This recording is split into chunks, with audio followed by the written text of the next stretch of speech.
ఈ ఏడాది ఎల్నినో ప్రభావంతో సాధారణం కంటే తక్కువ వర్షాలు కురిసే అవకాశం ఉందని వాతావరణ నిపుణులు హెచ్చరిస్తున్నారు.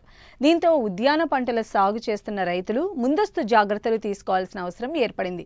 ముఖ్యంగా కూరగాయలు, పండ్ల తోటలను వర్షాభావం నుంచి ఎలా కాపాడుకోవాలి, తక్కువ నీటితోనే నాణ్యమైన దిగుబడులు సాధించేందుకు ఎలాంటి యాజమాన్య పద్ధతులు పాటించాలి, ఇప్పుడు తెలుసుకుందాం.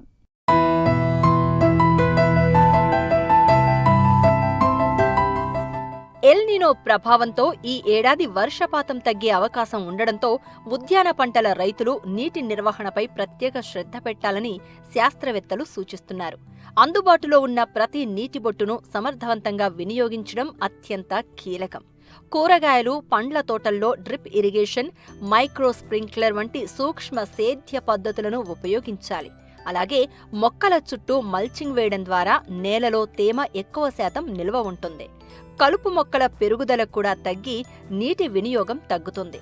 అంతేకాకుండా సమయానికి ఎరువులు అందించడంతో పాటు పురుగు, తెగుళ్లను ఎప్పటికప్పుడు గమనిస్తూ సమగ్ర యాజమాన్య పద్ధతులను పాటించాలంటూ ఉద్యాన పంటల సాగులో తీసుకోవాల్సిన సమగ్ర యాజమాన్య పద్ధతుల గురించి రైతులకు తెలియచేస్తున్నారు కృష్ణా జిల్లా ఘంటసాల కృషి విజ్ఞాన కేంద్రం శాస్త్రవేత్త మంజువాణి. దీర్ఘకాల వర్షాభావ పరిస్థితుల వల్ల నేలలో నీటి శాతం అనేది చాలా వరకు తగ్గిపోతుంది. దీనివల్ల ముఖ్యంగా ఉద్యానవన పంటల్లో పెరుగుదల మందగించటం, పూత, కాయ రాలిపోవటం, దిగుబడి మరియు నాణ్యత తగ్గిపోవటం జరుగుతాయి. వీటితో పాటుగా కీటకాల ఉధృతి, ముఖ్యంగా రసం పీల్చే పురుగుల యొక్క ఉధృతి కూడా అధికమవుతుంది. కాబట్టి ఇటువంటి పరిస్థితుల్లో రైతులు కొన్ని యాజమాన్య చర్యలు చేపట్టినట్లయితే దిగుబడులు తగ్గకుండా స్థిరమైన ఆదాయాన్ని సంపాదించుకోవచ్చు. మనకి దీర్ఘకాల వర్షాభావాల పరిస్థితుల వలన నేలలో తేమ శాతం అనేది తగ్గిపోతూ ఉంటుంది.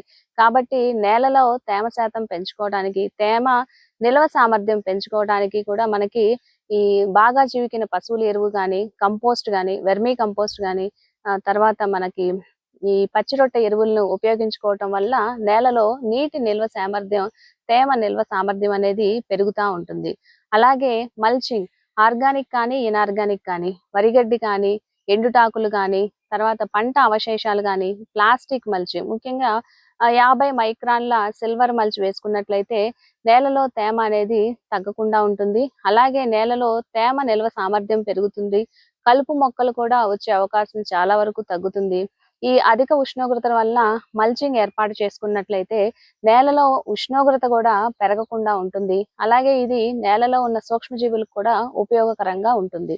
నేలలో నీటి నిల్వ సామర్థ్యం పెంచడం మాత్రమే కాకుండా ఉన్న నీటి యాజమాన్యాన్ని, నీరు వినియోగ సామర్థ్యాన్ని కూడా పెంచవలసిన అవసరం ఎంతైనా ఉంది. దీనికోసం నీటి యాజమాన్య పద్ధతుల్లో వర్షపు నీటిని నీటి కుంటల్లో కానీ, ఇంకుడు గుంతలు కూడా ఏర్పాటు చేసుకొని వర్షపు నీటిని వృధా కాకుండా ఆదా చేసుకోవాలి. అలాగే ఉద్యాన పంటల్లో ముఖ్యంగా బిందు సేద్యాన్ని గనక అవలంబించినట్లయితే నీటి వినియోగ సామర్థ్యాన్ని 90 నుంచి 95% వరకు కూడా మనం పెంచుకోవచ్చును. అలాగే పండ్ల తోటల్లో మల్చింగ్ విధానంలో బేసిన్ మల్చ్ ఏర్పాటు చేసుకున్నట్లయితే మనకి పండ్ల తోటల్లో కూడా ఉన్న నీటిని సమర్థవంతంగా వినియోగించుకోవచ్చు. బేసిన్ మల్చ్ వేసుకునేటప్పుడు వరిగడ్డిని కానీ, ఎండుటాకులను కానీ మనకి మొక్క యొక్క కాండానికి 10 నుండి 15 సెంటీమీటర్ల దూరంలో వేసుకున్నట్లయితే మొక్క యొక్క కాండం మొదలుకుళ్ళు వంటి వాటి నుంచి కూడా మనం రక్షించుకోవచ్చు. మట్టి నమూనా పరీక్షల ఆధారంగా సమతుల ఎరువుల యాజమాన్యాన్ని చేపట్టవలసిన అవసరం ఎంతైనా ఉంది. పంటను బట్టి, పంట కాలాన్ని బట్టి నత్రజనిని వివిధ దశల్లో మనము ఇచ్చినట్లయితే, అంటే విడతల వారీగా ఇచ్చినట్లయితే పంట యొక్క పూర్తి కాలంలో నత్రజని అనేది సమర్థవంతంగా వినియోగించబడుతుంది. అలానే నత్రజనిని వేప పూసిన యూరియా రూపంలో వాడుకోవటం వల్ల కూడా నత్రజని అనేది ఎక్కువ కాలం పంట తీసుకునే అవకాశం ఉంటుంది. తదుపరి పొటాష్ ఎరువును కూడా మొక్కకు నిర్ధారించిన మోతాదులో ఖచ్చితంగా వేయవలసి ఉంటుంది. పొటాష్ మొక్క యొక్క బెట్టను తట్టుకునే పరిస్థితులను కలగజేస్తుంది. కాబట్టి అధికంగా బెట్ట పరిస్థితులు ఉన్నప్పుడు 1% పొటాషియం నైట్రేట్ని కానీ, 319 కానీ మొక్కపై పిచికారీ చేసినట్లయితే పంటను కొంతవరకు ఈ బెట్ట పరిస్థితుల నుంచి కూడా పంటపై ఒత్తిడిని మనం తగ్గించుకోవచ్చు. తర్వాత తోటల యొక్క యాజమాన్యాన్ని చూసినట్లయితే తోటల్లో కూడా మనము ఈ దీర్ఘకాల వర్షాభావ పరిస్థితుల వల్ల తేమ శాతం తగ్గిపోతుంది కాబట్టి బిందు సేద్య పద్ధతిని, మల్చింగ్ విధానాలను ఏర్పాటు చేసుకోవాలి. వీటితో పాటుగా లేత తోటల్లో కాండానికి అంటే చిన్న తోటల్లో కాండానికి వైట్ వాష్ సున్నాన్ని గనక పూసినట్లయితే మనకి అధిక ఉష్ణోగ్రతల నుంచి మనం తోటలను కాపాడుకోవచ్చు. అలాగే ఉష్ణోగ్రతలు ఎక్కువగా ఉన్నప్పుడు, పంటపై ఒత్తిడిగా ఉన్నప్పుడు ఉన్న కాయలలో కొన్ని కాయలను తీసివేసినట్లయితే దీన్నే ఫ్రూట్ థిన్నింగ్ అంటారు. దీన్ని చేసినట్లయితే మనకి పంటపై ఉన్న ఈ అధిక ఒత్తిడిని కూడా కొంతవరకు మనం తగ్గించుకోవచ్చు. అలాగే పంటలో చీడపీడ సోకిన కొమ్మలను, ఆకులను, ఎండిపోయిన కొమ్మలను, ఆకులను ఎప్పటికప్పుడు తీసివేయాల్సి ఉంటుంది. దీంతో పాటుగా కలుపు యాజమాన్యాన్ని కూడా చేయవలసి ఉంటుంది. కలుపుని పంటలో ఎప్పటికప్పుడు తీసివేయాలి. కలుపు మొక్కలు నేలలో ఉన్న తేమను మరియు ఎరువులను కూడా వినియోగించుకుంటాయి కాబట్టి ప్రధాన పంటకు ఆటంకాన్ని కలుగజేస్తాయి కాబట్టి కలుపును ఎప్పటికప్పుడు మనం పంట దశల్లో తీసివేయవలసి ఉంటుంది.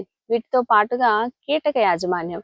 మనకి ఉష్ణోగ్రతలు అనేవి ఎక్కువగా అవుతున్నప్పుడు ముఖ్యంగా రసం పీల్చే పురుగులైనటువంటి తెల్లదోమ కానీ, తామర పురుగులు కానీ, పిండి పురుగులు కానీ వీటి యొక్క ఉధృతి కూడా అధికమయ్యే అవకాశం ఉంటుంది కాబట్టి సమగ్ర కీటక యాజమాన్య పద్ధతులను అవలంబించవలసిన అవసరం ఎంతైనా ఉంటుంది. నీటి సంరక్షణ, శాస్త్రీయ యాజమాన్య పద్ధతులు, ముందస్తు ప్రణాళికతో ఎల్ నినో ప్రభావాన్ని చాలా వరకు అధిగమించి ఉద్యాన పంటల్లో నాణ్యమైన దిగుబడులు, మెరుగైన ఆదాయాన్ని రైతులు పొందవచ్చని శాస్త్రవేత్త సూచిస్తున్నారు.